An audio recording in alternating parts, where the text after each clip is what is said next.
नमस्कार। आज मैं मौजूद हूँ पलवल के लघु सचिवालय में। जी हाँ, और यहाँ जो है वो आंगनवाड़ी वर्कर्स और हेल्पर्स यूनियन जो हरियाणा से हैं, जो पलवल की हेल्पर्स हैं, पलवल के आंगनवाड़ी वर्कर्स हैं, वो यहाँ पर लगातार जो है अपना धरना अभी भी लगाए हुए हैं। लगभग 67 से 68 दिन उन्हें यहाँ हो चुके हैं। सर्दियों के मौसम में वो किस तरीके से यहाँ पर इस धरने पर बैठे हैं, क्या उनकी मांगे हैं और क्यों ये जो महिलाएं हैं, ये जो आंगनवाड़ी वर्कर्स हैं यहाँ पर बैठी हुई हैं, आइए जानते हैं। ये जो सीटू एवं सर्व कल्याण संघ हरियाणा है, वहाँ के प्रधान मेरे साथ मौजूद हैं। आइए इनसे जानते हैं क्यों ये महिलाएं यहाँ पर इस धरने को लगाकर बैठी हुई हैं। सर, आप बताएंगे कि जो महिलाएं यहाँ बैठी हुई हैं, लगभग इन्हें 68 दिन हो गए हैं, ये क्यों किस तरह का धरना है और क्या इनकी मांगे हैं? देखो, ये मैं श्रीपाल सिंह भाटी हूँ, जिला प्रधान CITU। और ये धरना नहीं है। एक्चुअली पूरे हरियाणा में लगभग 52,000 आंगनवाड़ी वर्कर हेल्पर हैं। वो सारी की सारी हड़ताल पर हैं पिछले 86 दिन से। इनकी मांग ये है, 2018 में इन्होंने आंदोलन किया था और उस आंदोलन में सरकार ने लिखित में समझौता किया था। उस लिखित के समझौते को इम्प्लीमेंट सरकार ने नहीं किया, इसलिए ये कह रहे हैं कि हमारे लिखित में समझौते को इम्प्लीमेंट करो। एक तो इन्होंने महंगाई भत्ते से इनके वेतन को जोड़ा था, 1 साल जोड़ा 2019 में, उसके बाद वो बंद कर दिया महंगाई भत्ते से जोड़ना। तो उसको 2019 से ही महंगाई भत्ते को सरकार जोड़े, एक बात। दूसरी बात, उन्होंने ये कहा था कि हेल्पर से वर्कर का प्रमोशन करेंगे हम 100%, और वर्कर से सुपरवाइजर का प्रमोशन करेंगे। 50% कोटा इनका होगा वर्कर का और 50% डायरेक्ट लेंगे। अब ये कहते हैं कि 50% को घटा के हम 25% कर रहे हैं और उसमें रिटन टेस्ट लेंगे, जबकि हरियाणा सरकार सीनियरिटी कम मेरिट से प्रमोशन करती है। इनमें अपनी खर्ची पर्ची चलाने, पॉलिटिकल अप्रोच चलाने के लिए इस कानून को भी ये बदलना चाहते हैं। विधानसभा में 2018 में घोषणा करी थी प्रदेश के मुखिया ने, श्री खट्टर साहब ने, कि मैं आंगनवाड़ी वर्कर हेल्पर को कुशल और अर्धकुशल का दर्जा देता हूं। कुशल और अर्धकुशल का दर्जा देने में उनकी ESI कटती, PF कटती और उनको महंगाई भत्ता मिलता। अब वो अपनी बात से मुकर रहे हैं। वो कह रहे हैं मुझे इसका ज्ञान ही नहीं था। जब ज्ञान ही नहीं था तो यह कुर्सी पे क्यों बैठे हो, अपना छोड़ दो इसको। रही बात ये कि इस आंदोलन की कोई नई मांग नहीं है। सितंबर 2018 में देश के प्रधानमंत्री जी ने घोषणा करी थी बड़ी बड़ी स्क्रीन लगाकर कि मैं 1,500 रुपये आंगनवाड़ी वर्कर के और 750 हेल्पर के पूरे देश के लिए घोषणा करता हूं। 27 प्रदेशों में वो लागू होगी। उसका बजट सेंट्रल गवर्नमेंट से खट्टर साहब के पास, इस हरियाणा सरकार के पास आ रहा, लेकिन उसको दे नहीं रहे। इसलिए पुरानी मांगों को या तो ये कहें कि हमने ये मानी नहीं थी, लिखित समझौता नहीं था, प्रधानमंत्री ने घोषणा नहीं की थी, या हमारी लागू करें। इस बात पर लड़ाई। तो सर, क्या सरकार ने महिलाओं के लिए ये जो चीज़ लागू की थी और महिला समझ करके ये जो है सरकार ऐसा कर रही है, आपको क्या लगता है महिलाओं के साथ कहीं ना कहीं एक जो होता है विश्वास के साथ खिलवाड़ है? देखो, पिछली सरकारों से हट के महिलाओं ने ये समझा था कि ये हमारे लिए कुछ ना कुछ करेंगे। पूरे देश की एक योजना पानीपत में शुरू हुई थी कि बेटी बचाओ और बेटी पढ़ाओ। तो हम ये मानते थे कि हरियाणा में महिलाओं को अलग से कुछ अधिकार मिलेंगे, लेकिन हो रहा है उसके उलट कि महिलाओं को 86 दिन से सड़क पर नारे लगा के हर मंत्री के दरवाजे पे गई हैं, बीजेपी के सारे कार्यालयों पे प्रदर्शन किए हैं। पलवल में भी कल कार्यालय पे बीजेपी के पे 2 सेक्टर में प्रदर्शन किया था। सैकड़ों की संख्या में वहाँ महिला पहुंची थी। तो भारतीय जनता पार्टी के नेताओं से, मंत्रियों से केवल हम इतना कहते हैं कि आँख में डालकर मुख्यमंत्री हमसे बात करे, या तो समझौते को गलत बताए या प्रधानमंत्री की घोषणा को गलत बताए। हम वापस चले जाएंगे कि भाई हमने गलती कर दी थी और ये घोषणा हमारी नहीं है, या हमारी इनको लागू करें। एक तरफ सरकार जो है राशन दे रही है, तमाम ऐसी चीजें हैं वो जो सरकार द्वारा प्रोवाइड करवाया जा रहा है, और एक तरफ महिलाओं की अनसुनी करी जा रही है। तो क्या ये सरकार की असफलता नहीं है? सरकार जो राशन दे रही है, वो राशन देने का इंतजाम तो 3 कृषि काले कानून लाकर सरकार ने खत्म कर दिया था। ना गेहूं की और चावल की खरीद होती और ना आंगनवाड़ी को और दोपहर के स्कूलों के भोजन में मिड डे मील को देना पड़ता। लेकिन चूंकि किसान जीत गए इसलिए आंगनवाड़ी बच गई। अब आंगनवाड़ी में ये क्या प्लानिंग कर रहे हैं कि हम छोटे बच्चों को प्ले स्कूल में पढ़ाएंगे और उस प्ले स्कूल में 10,000 11,000 वाली लेने वाली आंगनवाड़ी उनको पढ़ाएगी। 70,000 का जेबीटी वो तो घर चला जाओ और हम इनसे करवाएंगे। इनको एनजीओज को प्राइवेट हाथों में देना चाहती है, राशन का सिस्टम भी और इसका सिस्टम भी, या फिर फ्री में करवाना चाहती है। ऐसी ऐसी सरकार की पॉलिसी है, उसका टीचर भी विरोध कर रहे हैं, हम भी विरोध करेंगे। अगर सरकार आपकी जो आवाज़ है महिलाओं की, आंगनवाड़ी वर्कर्स ये बैठी है, कितना समय हो गया इन्हें बैठे? 86 दिन हो गए, आज 87वां दिन है।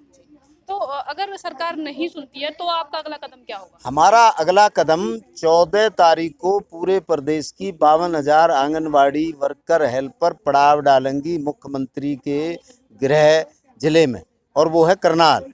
करनाल में जब 52,000 आंगनवाड़ी वर्कर हेल्पर वहाँ से और कूच करेंगी उसके आवास के घेराव के लिए, तो इसका समझौता होगा।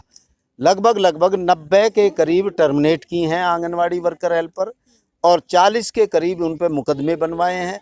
7 आंगनवाड़ी वर्कर हमारे ज़िले में टर्मिनेट की हैं, 4 के खिलाफ मुकदमे दर्ज कराए हैं। तो इन सब का फैसला 14-15 तारीख के पड़ाव में करनाल में ही होगा।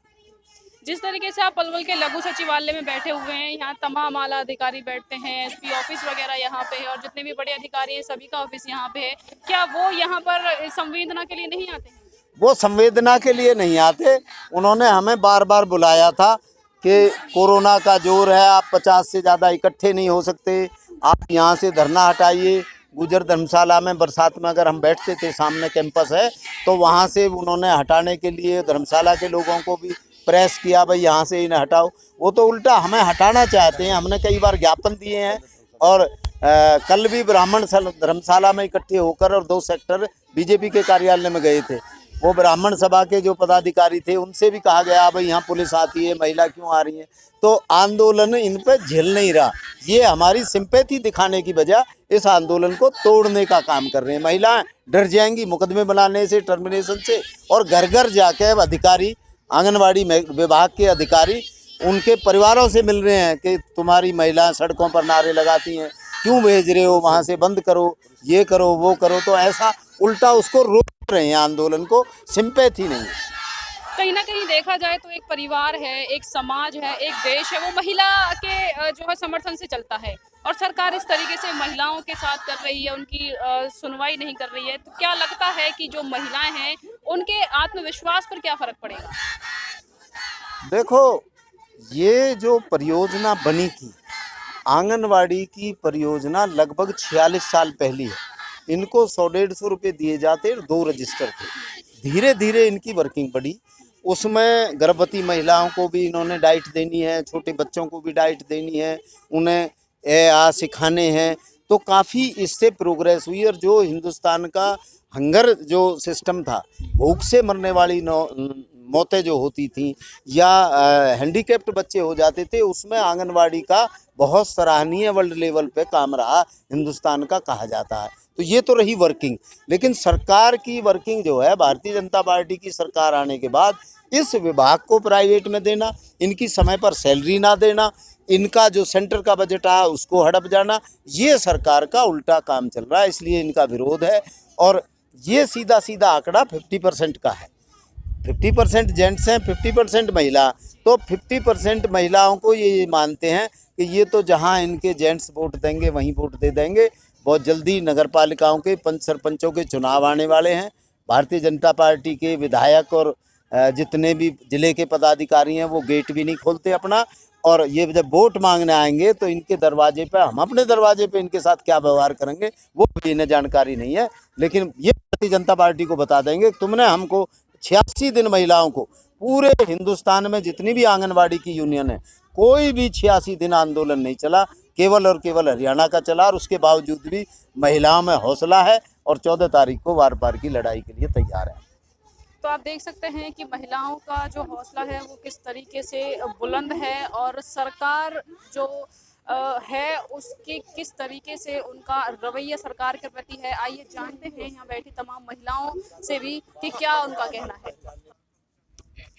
आइए जानते हैं यहाँ जो है हड़ताल पर बैठी महिलाओं से किस तरीके की उनकी समस्याएं हैं और क्या वो सरकार से अपनी मांग रखने के लिए यहाँ पर बैठी हुई हैं।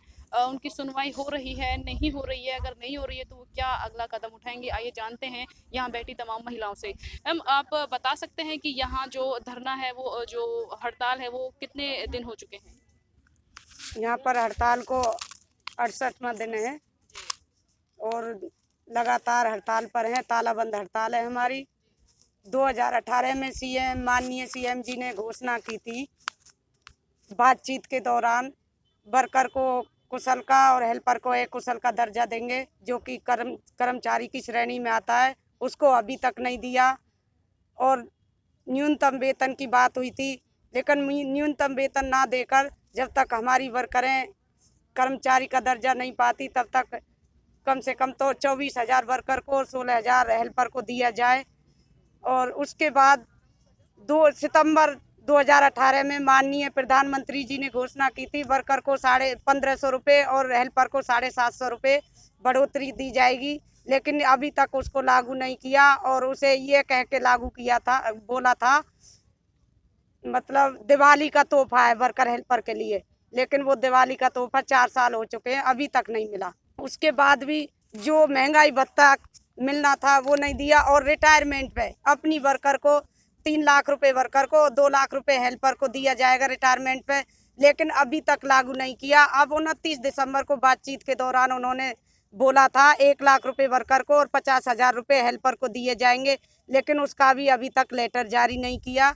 दुर्घटना मुआवजा हमारी बहन के वर्कर हेल्पर को कुछ हो जाता है काम करते समय, उसका भी मुआवजा देना था।